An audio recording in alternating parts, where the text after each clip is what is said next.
Our next speaker is Martin Pohle from Courier Berlin. We move to different areas, very important for ATMPs, and this is temperature control, biopharma logistics. Thank you very much for joining, Martin, and floor is yours. Yeah, thank you. Also, thank you for the inspiring talk, Jonathan, here once again. It's very inspiring to listen to this story. So now we need to switch the topic to something that is very important, that is actually crucial for any kind of cell and gene therapy trial, which is logistics. And I want to talk about a very important topic, which is shipping ATMP therapies, and also guide you a little bit through the challenges which we faced during the last couple of months, because these kinds of clinical trials have been under pressure from the COVID-19 situation, which we experienced during the couple of months. So let us switch to my presentation now. I don't know, the organizers, can you bring on my presentation, or do I share my screen? You can try to share your screen. Okay. If it doesn't work, we'll take it. Okay.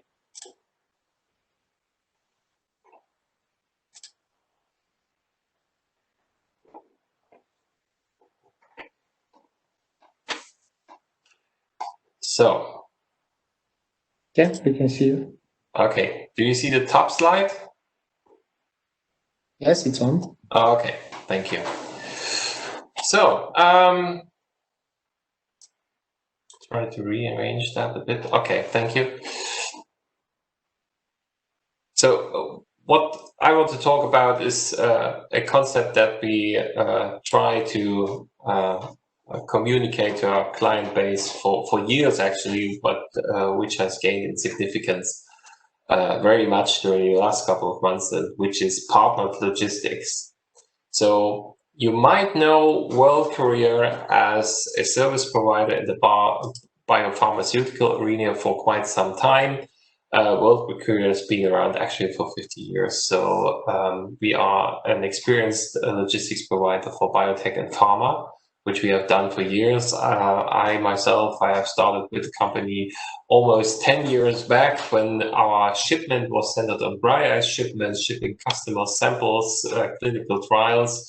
But these were conventional clinical trials. But during this time, we have seen an explosion in IT infrastructure. And today, we see ourselves as a logistics platform developer, actually, who manages time-sensitive and temperature-critical shipments for the advanced therapy industry, but not only these, but also for the commercial pharmaceutical industry. So we are practically at the crossroads with ATMP when we have completed the clinical trial phase and entering the commercialization phase. And this presents us with different challenges, such as logistics challenges, where to locate manufacturing sites, how to organize logistics from them, and essentially how to scale up a clinical trial, which is now sort of a bottleneck for cell and gene therapies now. How to scale up these therapy, how to make them more accessible, how to make them more cost effective, to actually gain a substitution effect for various indications that have been treated with conventional therapy so far, like bone marrow transplantation. So at some point there is a substitution effect between cell and gene therapies and conventional therapies. But to reach this point, you need scalability, you need cost efficiency. Logistics is a big part of that. So you see here a couple of numbers, but I want to direct your attention to not too much to our clinical trial growth here. Actually, there is to appear a graph on the right side here. I want to direct your attention on our cell and gene therapy shipping. We have experienced during the last years a tremendous growth in this sector. So we are not new to this realm. I myself, I have started shipping clinical trials for our clients in 2014, so a couple of years back. And since then, the technology around these trials has evolved significantly, and so has our business. So today, what we see is an exponential increase in clinical sites, not only in shipments, but also in the clinical sites we serve. So cell and gene therapies become more widely available throughout the world. It's not only centered now on Europe, the US, and Japan. We see deliveries to other geographies as well, but scaling up these projects is a logistics challenge because actually it is a logistics system. So when I talk about deeper long-term partnerships, partnered logistics, I mean that drug developers, pharmaceutical companies need to view their courier partners as long-term partners who bring a whole logistics ecosystem to the table. On the one hand, the logistics provider has to be able to do that. On the other hand, we need to educate our customers a bit to see this as a long-term partnerships. Because when you look at the logistics structure for cell and gene therapy trials, you see basically 4 different types of shipments. You see donation shipments that move from the patient to the manufacturing site. You see vector shipments that move from a supplier to the manufacturing side. You see therapy shipments that can be different for autologous and allogeneic therapies, but cell and gene therapies trials now are, what my personal experience is, are more based in the allogeneic side of the trials. So these are quite complex, where you have a specialty distribution, where you have a cryo storage, and where you have a therapy transport that is very limited in time. So in the end, you need a whole logistics ecosystem to be able to meet the complex logistics criteria for these types of shipments. Next to that, sample collection, of course, sample transport to analytics laboratories, all that moves around such a clinical trial is also a part of business we serve. But we like to serve all 4 pillars, all 4 logistic tracks at once, because you have knowledge spillover effects between these 4 sectors. Tendering out these to the most cost-effective vendor as a drug developer is probably not so wise than it has been, let's say, 5 years ago. Because now you have unified information systems, you have tracking systems, you have software solutions that make clinical therapies much more easier to administrate. And it's very good if you have a logistics provider that can bring all these information sources to the table. So part of logistics is actually something 365 that involves the logistics platform as a whole. And it's an end-to-end process. So delivering a shipment to the patient is one thing, but providing the whole back end, the information infrastructure, a precondition, that means temperature, preconditioned shipping container to the right place, and to transport a donation or a therapy with a certain temperature requirement across the globe safely to a clinical site is another thing. And this requires a complex logistics platform that is integrated and involves different parties. For instance, I give you an example. Much of the therapies are nowadays transported using liquid nitrogen vessels. World Courier as such has 12 charging centers throughout the globe and a certain capability to refill DUR vessels in each station on the globe. That is about 150 different offices we have currently. We can provide this infrastructure on a much wider base than our competitors can do. They rely on external vendors. We try to do it as an in-house service. It is driven by a single quality system that is prevalent throughout our entire organization and is underpinned by established SOPs. SOPs also require training, so charging, maintaining dual vessels is very much a part of our daily business routine for all associates at World Courier. And we are supporting now over 12,000 different cryo shipments annually. Part of that is, for instance, CGT business for Novartis. The Courier product, for instance, is distributed using World Courier. So there is now a live system for cell and gene therapy distribution currently within World Courier, and existing clients can use that, but it's obviously very open to new clients as well. So the good thing about partnered logistics for one client is that it enables a scalable logistics platform, which is very important for any client we might serve.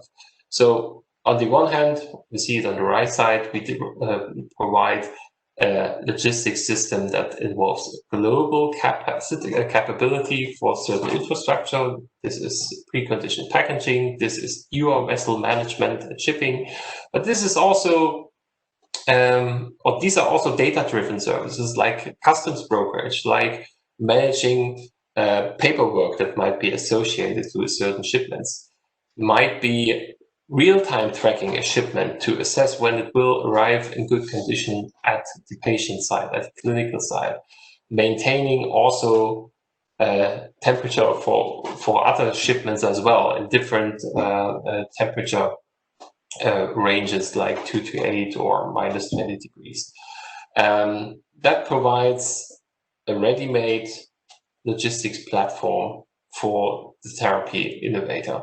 But what we need to do is to talk in depth about the requirements. It's not a one-box solution. It's a tailor-made solution that needs to be set up, needs to be discussed, needs to be developed before the project starts. And we have a couple of platform partners now that we are using to facilitate information needs, IT infrastructure needs for our clients. This could be supply chain orchestration, this could be study management, this could be managing your vessel data, tracking data, temperature data. All this goes into a unified communication system that manages the clinical trial. So we have a couple of partnerships I have listed in here. You might have heard of a couple of them. I want just to mention Cryoport here. Cryoport provides us with dual vessels, mostly in the US and Europe nowadays. It's a very reactive partnership, but there are also a couple of others that fulfill the need for supply chain orchestration or that fulfill the need for shipping technology. So we try to integrate innovations, IT innovations from many different sources, but there are factors like the current COVID-19 pandemic that can disrupt business in a very short notice. And I give you now the current status of our current operational landscape for a couple of countries. And you see there is a considerable impact on our logistics network from infringements that we see in the logistics market currently, non-availabilities of air freight, limited accessibility of certain areas, or different constraints you have for movement of goods and individuals in various countries. So for, let's say, the international air freight, the freighter connections, they work all very fine, but what is the problem now is that you have limited personnel to actually process shipments. Might it be customs personnel for the authorities, might it be handling crews on the airports? These are nowadays the bottlenecks. So it doesn't matter if you as a company, as a developer or a research facility are operating on a normal base, or World Courier is doing that. the accessibility to logistics solutions, that is the key. And currently we have a strong infringement of availability of international air freight. And this is a key requirement for ATMP delivery as part of clinical trials, but also as part of a commercial project like Novartis Courier, for instance. So what this pandemic, however, brought up for us as a company was a sharp disruption of the current logistics model, which we have followed for 5 years in the arena of ATMP, which is the conventional model, essentially, of how to manage a clinical trial. What we saw was a massive influx now of direct-to-patient requests due to this COVID-19 situation for ATMPs and also conventional study materials. So what we have been talking about our clients for 10 years or so now finally was realized in a very short notice and with a very high urgency, that we need to care about the continuity of supply to patients that were actually enrolled in running clinical trials, and to give them further access to their already running clinical trial. So the key model here was that we are putting the patient at the center of the treatment. This is our concept, which we've been active in for 5 years or so. The patient now is at the center. It's not at the end point of some medical supply chain, and it begins and ends with the patient. And this is actually also true. This is a generic logistics model for any cell and gene therapy trial. Let's say an autologous clinical trial concept for an ATMP, where you have a patient who needs to generate a sample, and which is then modified and manufactured and put back into the patient. So the patient was already at the center of the treatment, but logistically we had a very conventional supply chain, and the COVID-19 situation brought us really at the center.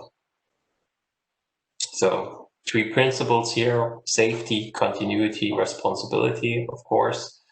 What we needed to do was to move away obstacles that could restrict the access to medication, like border restrictions or limited air freight availability. And this needs logistics experience. Also, it needs integrated logistics, where we can switch easily from air freight, which was not available at times, to road transport within Europe, because this was still something that was running. And until to this day, a much higher fraction of ATMP shipments which we serve as a company in Europe is transported by road, because air freight still operates at maybe 40 to 60% of its capacity a year ago.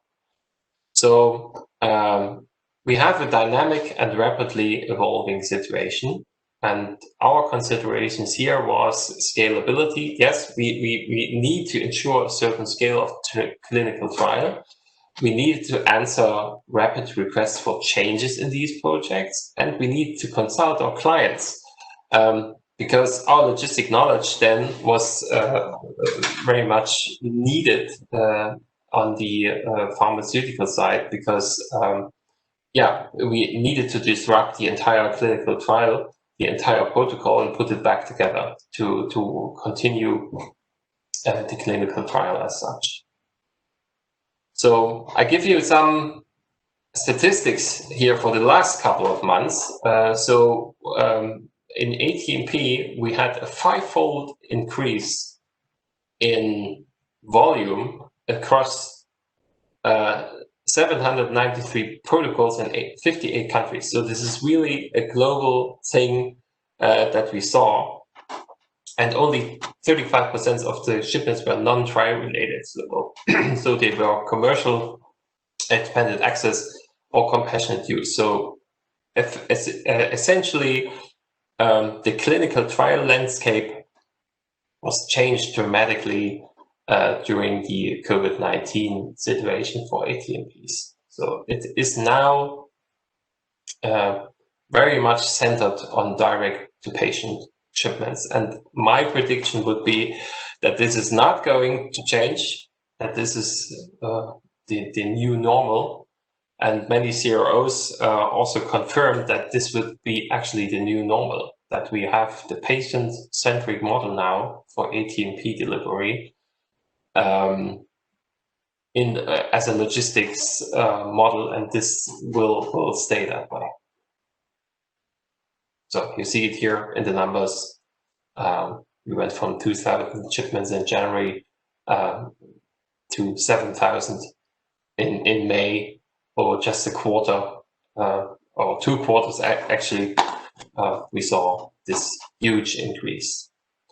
And if I continued the graph for June and July and August, this would be roughly the same. The volume will further increase and maybe level out at about 10,000 shipments in a month. So to sum this up and give you some key messages here, nowadays drug developers need to choose their career wisely. It should be trust that drives this decision, and it should be ease of access. Maybe that the logistics partner brings something else to the table than just transport from A to B. That could be information technology, could be access technology to real-time tracking, or could be in-depth knowledge how clinical trials work logistically in different countries. You should be able to draw knowledge from this partner that reaches far beyond logistics. In our case, this could be regulatory knowledge, could be quality assurance knowledge, could be IT knowledge. And we bring all this together to ensure that ATMPs are transported as safe and as fast as possible. Also, it should be a long-term partnership, because ATMP clinical trials look very similar in the clinical phase and in the commercial phase. So the changes are not so big. Actually, the logistics model is pretty much the same. So the question is how to scale this up without much cost increase or with greater cost efficiency. What's definitive is that single courier logistics is dead. Vendors now must deliver a full logistics platform that can facilitate all this and scale this up beyond clinical trials up to maybe a global commercialization of the product. Logistics partners must now also understand clinical science as such and drug developments up to insurance and reimbursement constraints to deliver really a tailor-made solution. I said it before, we are now looking at the bottleneck in cell and gene therapy accessibility, because there's a huge cost factor associated with these therapies. And we probably need to move down a bit more in cost to be really cost effective and competitive with conventional treatments. Maybe around $270,000. That is my last data. And we see first substitution effects between conventional clinical trials and cell and gene therapy trials. We are not there yet, but once we are moving forward in cost reduction for these trials, scaling up and gaining access to more patients to these trials will become ever more important. The ongoing pandemic situation forced us into action, of course, and it resulted in an unprecedented growth in patient-centric study designs. We had these designs before, but they were centered on various indications, very limited, also centered on different or on a few countries, most notably the United States, Australia, and some other countries. But it was not a regular model to treat patients. Now we will see a vast development of this patient-centric model and the associated study designs. Everything that could provide more cost efficiency, or more cost efficiency when it's moved into the digital realm, like on-site visits, audits, requalifications, site visits, they are sharply reduced. Potentially it's not coming back.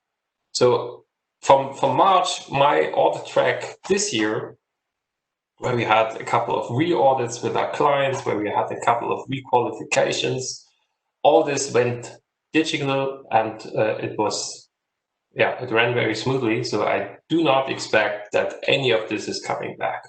So digital processing, digital auditing, digital QA will be much more important than it was before. And one last thing is economies of scale are important in clinical trials. As such, they are ever more important in cell and gene therapies. And when we see real-world data, there's an ongoing discussion now about real-world data in clinical trials, in cell and gene therapy clinical trials. When we enter these data into the medication benefit assessment, the need for cost reductions to reach economies of scale for these products will grow even further. So the pressure on both the developers and the Courier partners to act as a team, as partners, will grow further. So there is an increasing need for IT integration, for better communication, also a consultative approach to business development from our side. So actually, this was my last slide. We can move to the Q&A section. Thank you. Thank you very much. It's a really challenging time, but to me, your companies are among the few winners, because almost everybody else is struggling in the clinical trials, in the clinical trial supply chain. Any question from the audience? Please use the chat as well. Yeah. One quick question is, when you look at the different models that are coming up based on COVID around central hub for managing the cold chain products, do you see some economies of scale, how it can improve the overall courier transportation to help multiple customers that are having products in clinical trials?